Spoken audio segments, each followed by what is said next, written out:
पढ़ा तुगलक वंश के बारे में, जिसमें हमने मोहम्मद बिन तुगलक और फ़िरोज़ तुगलक, ये दो थे ज़्यादातर प्रसिद्ध जो सल्तनत के सुल्तान।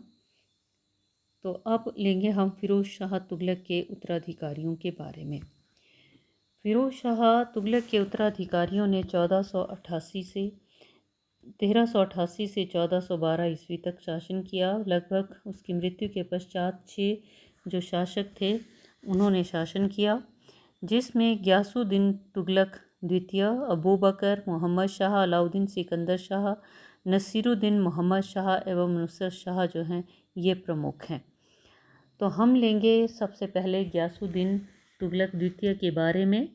फ़िरोज़ शाह की मृत्यु के पश्चात उसका पौत्र या पोता तुगलक शाह गियासुद्दीन तुगलक की उसने उपाधि धारण की और गद्दी के ऊपर वो बैठा। और फ़िरोज़ शाह तुगलक का सबसे बड़ा बेटा जिसका नाम था फ़तेह खां, उसका बेटा था। फ़तेह खां की अपने पिता के शासनकाल में ही मृत्यु हो गई थी, और इसलिए क्या हुआ कि उसकी मृत्यु के पश्चात ये जो उसका पोता है गद्दी पर बैठा। तुगलक द्वितीय एक अनुभवहीन तथा विलासी युवक था। उसके राज दरबार में हर समय सुरा का यानी कि शराब के दौर चलते थे, सुंदरियों का नृत्य होता रहता था और प्रशासन की स्थिति जो थी वो दिन प्रतिदिन बिगड़ती गई। अमीर तथा प्रजा उसके विरुद्ध हो गए और इस तरह से 1389 ईस्वी में एक षड्यंत्र के द्वारा उसकी हत्या कर दी गई और इस तरह से गियासुद्दीन तुगलक द्वितीय की मृत्यु हो गई। उसके बाद बैठा अबू बकर। 1389 में फ़िरोज़ तुगलक का एक और पोता अबू बकर ज़फ़र खां का बेटा गद्दी पर बैठा। फ़िरोज़ शाह तुगलक के छोटे बेटे मोहम्मद शाह ने समाना में अपने सुल्तान होने की उसके समय में घोषणा कर दी और इस तरह से दो विरोधी दलों के बीच गृह युद्ध शुरू हो गया। अंत में अबू बकर की पराजय हुई, उसको बंदी बना लिया गया और कुछ समय के पश्चात उसको कारावास में डाल दिया, जहां उसकी मृत्यु हो गई 1390 ईस्वी में। फिर उसके बाद बैठा मोहम्मद शाह। 1390 में अबू बकर से ये कहा जाता है कि उसने सत्ता को छीन लिया था और स्वयं सुल्तान बना था। 1394 तक शासन किया। अयोग्य निकम्मा वो भी साबित हुआ। मदिरा पान करता था, विलासिता में लिप्त रहता था, स्वास्थ्य बिगड़ने लगा। 1394 ईस्वी में उसकी भी मृत्यु हो गई। उसके बाद बैठा अलाउद्दीन सिकंदर शाह। 1394 ईस्वी में मोहम्मद शाह की मृत्यु के बाद उसका बड़ा बेटा हुमायूं अलाउद्दीन सिकंदर शाह की उपाधि उसने धारण की, गद्दी पर बैठा, दिल्ली सल्तनत के सम्मान को पुनः स्थापित करने का प्रयास किया, लेकिन दुर्भाग्यवश 2 महीने के शासन के पश्चात उसकी मृत्यु हो गई। और उसके बाद गद्दी पर बैठा नसीरुद्दीन मोहम्मद शाह और दूसरे का नाम था नुसरत शाह। ये दो जो थे ये गद्दी के ऊपर विराजमान हुए। तो नसीरुद्दीन महमूद शाह, मोहम्मद नहीं है ये, महमूद शाह है। तो महमूद शाह और नुसरत शाह 1394 ईस्वी में ये गद्दी पर तो बैठे, लेकिन क्या हुआ कि अलाउद्दीन सिकंदर की मृत्यु के बाद 1394 में राज्य के कुछ अमीरों ने उसके छोटे भाई नसीरुद्दीन शाह को नया सुल्तान बनाया। इन अमीरों के विरोधी दलों ने फ़िरोज़ तुगलक के कन्या पोता जिसका नाम था नुसरत शाह, इसको भी ये कहा जाता है कि सुल्तान होने की घोषणा कर दी। फ़िरोज़ाबाद में वो शासन करने लगा और इस तरह से कुछ समय के लिए की समय में 2 सुल्तानों का दिल्ली सल्तनत के अंतर्गत शासन रहा। एक दूसरे से सत्ता छीनने के लिए उनमें परस्पर युद्ध चलता रहा और इस कारण राज्य में शांति फैल गई।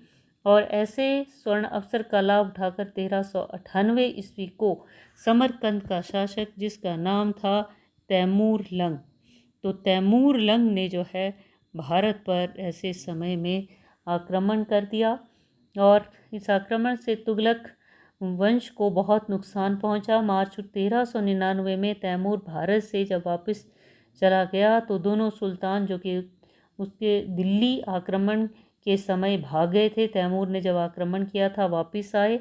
नसीरुद्दीन महमूद शाह ने नुसरत शाह को एक युद्ध में हरा दिया और युद्ध छोड़कर ये कहा जाता है कि वो भाग गया। नसीरुद्दीन महमूद शाह राज्य में फैली अशांति को नियंत्रित नहीं कर पाया। पंजाब, मालवा, मेवाड़, जौनपुर, खानदेश, गुजरात के शासकों ने स्वतंत्रता की घोषणा कर दी।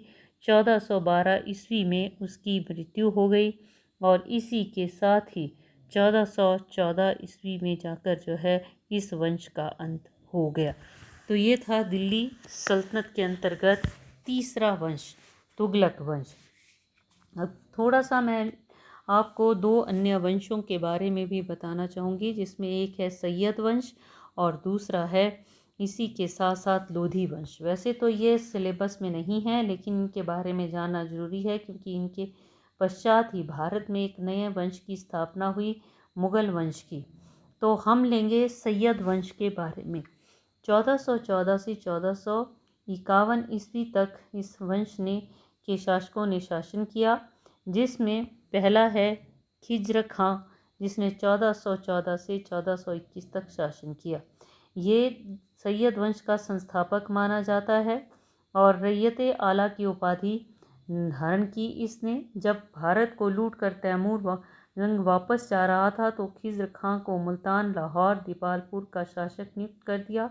खिज्र खां के शासनकाल में पंजाब, मुल्तान, सिंध पुनः दिल्ली सल्तनत के अधीन हो गए और 20 मई 1421 को खिज्र खां की मृत्यु हो गई। उसके बाद बैठा मुबारक शाह। 1421 से 1434 तक उसने शासन किया। ये बेटा था खिज्र खां का। पिता के विपरीत उसने अपने पिता के विपरीत अपने आप को सुल्तान के रूप में घोषित किया। यमुना नदी के किनारे 1434 में मुबारकबाद नगर बसाया। शाह की उपाधि उसने धारण की, सिक्के भी जारी किए। 1434 को उसकी भी मृत्यु हो गई। फिर बैठा मोहम्मद शाह। मोहम्मद शाह मुबारक शाह के दत्तक पुत्र मोहम्मद शाह, जो वज़ीर सरवर उल मुल्क और अन्य अमीरों से मिलकर फरवरी 1434 को दिल्ली का सुल्तान बना। मुल्तान के सूबेदार बहलोल को खाना की उपाधि दी। मोहम्मद शाह नामात्र का शासक था। शासन का पूरा नियंत्रण वज़ीर सरवर उल मुल्क के हाथ में था। मोहम्मद शाह के शासक बनते ही वज़ीर ने राजकोष, शस्त्रागार सब के ऊपर अपना अधिकार कर लिया। एक षड्यंत्र वह रचता रहा।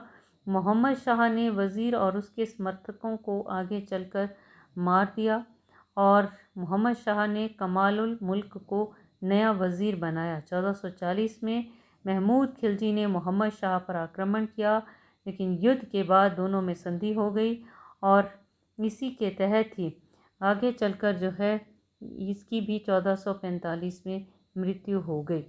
फिर उसके बाद बैठा आलम शाह। 1445 से 1476 ईस्वी तक इसने 1445 से 1451 ईस्वी तक इसने शासन किया और इस तरह से ये कहा जाता है कि 1451 ईस्वी में इसकी भी मृत्यु हो गई। तो ये था दिल्ली सल्तनत के अंतर्गत ये वंश। इसके बाद है लोधी वंश। लोधी वंश के अंतर्गत बहलोल लोधी के द्वारा लोधी वंश की स्थापना की गई। सिकंदर लोधी, इब्राहिम बहलोल, सिकंदर, इब्राहिम लोधी ये महत्वपूर्ण शासक माने जाते हैं, जिन्होंने 1451 से 1526 ईस्वी तक शासन किया। इब्राहिम लोधी जो कि अंतिम शासक इस वंश का माना जाता है।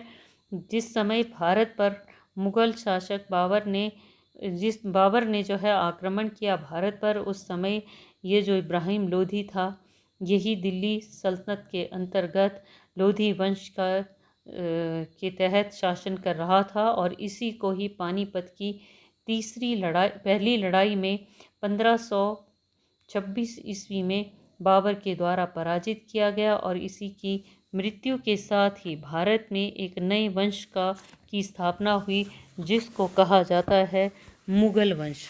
और इस तरह से भारत में मुगल वंश आया। तो इस तरह से ये 5 वंश जिन्होंने कि दिल्ली सल्तनत के अंतर्गत शासन किया। आगे है दिल्ली सल्तनत का पतन क्यों हुआ, क्या कारण थे। तो बहुत से कारण उत्तरदायी रहे, जैसे कि निरंकुश शासन था उनका, साम्राज्य भी विस्तृत था। कुछ सुल्तान आपने पढ़ा कि वो साम्राज्य को संभाल नहीं पाए।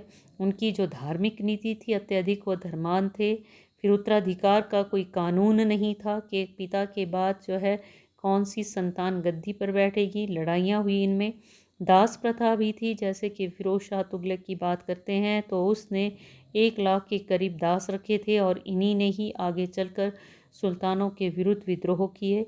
मंगोलों ने भी आक्रमण किया, आपने पढ़ा बार बार, चाहे इल्तुतमिश की बात करें, बलबन की बात करें, या फिर अलाउद्दीन खलजी है, जलालुद्दीन खलजी से पहले अलाउद्दीन खलजी, मोहम्मद बिन तुगलक, इन सब के समय में भारत पर आक्रमण किए गए मंगोलों के द्वारा तो काफ़ी नुकसान पहुंचा। तैमूर लंग के आक्रमण 1398 में उसने आक्रमण किया और खूब लूटपाट की उसने, भारी नुकसान पहुंचाया दिल्ली सल्तनत को। तो इन सब कारणों के से दिल्ली सल्तनत का आगे चलकर पूरी तरह पतन हुआ और इसके साथ साथ मुग़लों का भी आगमन हुआ। 8वां जो है मुग़लों के आक्रमण या मुग़लों का आगमन। तो मुग़लों के आगमन से भी क्या हुआ कि दिल्ली सल्तनत का पतन हुआ। बाबर ने इब्राहिम लोधी के पश्चात जो मुग़ल वंश था उसकी स्थापना की। तो ये था दिल्ली सल्तनत के अंतर्गत, दिल्ली सल्तनत के तहत 5 वंश, जिसके बारे में आपने गुलाम वंश, खलजी वंश, तुगलक वंश, सैयद वंश और लोधी वंश के बारे में पढ़ा।